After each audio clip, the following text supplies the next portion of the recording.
जी हाँ नाज़रीन, drama serial Bajjo के नेक्स्ट आने वाले एपिसोड में आप देखेंगे कि नरवीन जब देखेगी शमो की बदतमीजियाँ और बुशरा भी, तो वो कहेंगी कि अम्मा बज्जो क्या कम थी इस घर में जो आप इस शमो को भी उठाकर ले आई हैं इस घर में। जिस पर कहती है मुसर्रत की माँ कि क्या कह रही हो तुम लोग। जिस पर कहेगी बुशरा, अम्मा आपने देखा नहीं किस कदर बदतमीज़ हो गई है शमो, और इतनी बदतमीज़ी से बात कर रही है। और वो मुन्नी खाला, उन्होंने भी अपनी हदें पार कर दी हैं। मुझे तो लगता है कि इन लोगों की सोची समझी स्कीम थी। जिस पर मुसर्रत के कि हाँ हाँ और ब्याह कर लाओ इस धोमन की बेटी को, मैंने तो पहले ही मना किया था। और तुम क्या बात कर रही थी कि बज्जो क्या कम है इस घर में।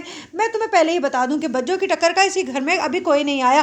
तुम बस इस शम्मो को मेरे हाल पर छोड़ दो, मैं इसका वो कीमा बनाऊंगी कि ये याद ही करेगी सारी जिंदगी। जिस पर नरमीन कहेगी मुझे तो लगता है भाई मैं इस घर में नहीं रह पाऊंगी, क्योंकि इस चिड़ियाघर में रहना अब बहुत ज़्यादा मुश्किल हो गया है। जब दिल करता है मुन्नी खाला का दंदनाती हुई आती है और सबको धक्के मारती हुई।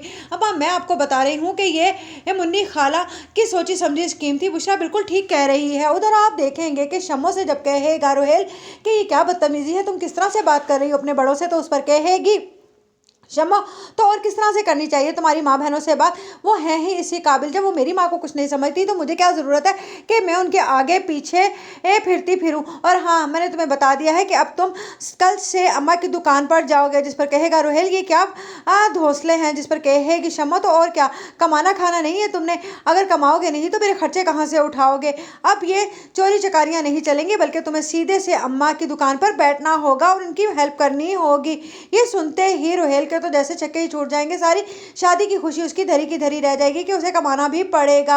इधर जब सबा बेगम कहेंगी दुर्दाना से कि मैं चाहती हूँ कि आप वो बुटीक भी बुशरा से वापस ले लें, मैं तो कहती हूँ कि आप अपनी बुटीक पे जाया आया कीजिए, थोड़ा सा टाइम दीजिए उसे, या फिर उसे सेल कर दीजिए। जिस पर दुर्दाना कहेगी आप किस तरह की बातें कर रही हैं, बुशरा का अच्छा भला रोजगार लगा हुआ है उससे। जिस पर कहेगी सबा बेगम हाँ मैं यही तो चाहती हूँ कि उसका रोजगार बंद हो और वो घर पर बैठे, ताकि अपनी माँ को धोखा ना दे वो। और बुटीक के बहाने घर से निकलती है और छुप छुप कर फवाद से मिलती है, और ये बात मुझे हरगिज बर्दाश्त नहीं है। बस मैंने आपसे कह दिया है आप अपना बुटीक सेल कीजिए, वैसे भी आपको इस बुटीक की अब ज़रूरत नहीं है। जवाद का अच्छा भला बिजनेस है और आप उसी अपने खर्चे पूरे कर सकती हैं, तो फिर अब आपको इसकी